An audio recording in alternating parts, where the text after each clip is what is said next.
I'm here with Nordine Mzalla from Mali, the capital of Mali. He is a reporter from the Jeune Indépendant. It's a newspaper in Algeria called the Jeune Indépendant, the Young Independent. Nordine, could you tell us a little bit about what has happened up until now, from your understanding, and what you see and hear outside of your hotel room? Since January 17th, there has been a rebellion in the northern part of the country by the TOURé, who are demanding their independence in the AZAOUAD region in the northern part of Mali. For the last month and a half, the army is criticizing the president, who is also an ex-military leader himself, who toppled the regime of ex-dictator MOUSSA TRAORé. The current president TOURé has been popular, but is nearing the end of his term, with presidential elections planned for April 29th of this year.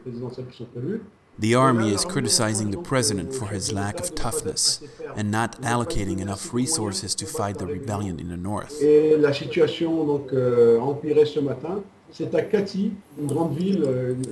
The situation got much worse this morning in Kati, a city located 15 kilometers from Bamako. Families of military personnel demonstrated and planned to attack officers who they blame for sending their sons to fight the rebellion without adequate support. A rebellion who is reported to have gotten the upper hand on the army and overtaken the Tessalit region, which includes a small airport in the north of Mali.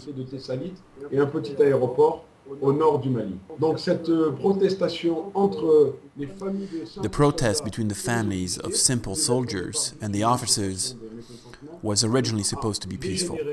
Quickly, it got out of control, and the officers themselves, now accompanied by their battalion and military vehicles, led by a tank, headed for the capital Bamako to confront the part of the army still loyal to the president. Tonight, we learned that the presidential palace was encircled and has been evacuated. The national television channel was also targeted, and for the last few hours, the only broadcast is a message announcing an imminent message coming from the military. The exact wording is, "In a moment, a statement from the military." For now, there has been no statement, but we hear lots of gunfire in the street, shouting, and convoys driving by while shooting their guns up in the air. We hear that the president has been surrounded in a barrack where he used to be an officer, a barrack called Couronné, where many paratroopers reside in the center of the city. Dans le centre-ville de Bamako. Riad Abada, donc mon photographe et moi. My photographer, Riad Abada, and myself were supposed to interview the president after being here for about a month, interviewing officers and even rebels. We were planning on ending our visit today with an interview with the president. This morning, we were told politely that he was very busy, but we already knew about the trouble brewing in the city of Kati. The civilians are not participating in the protests or the violence. On the contrary, they seem very concerned.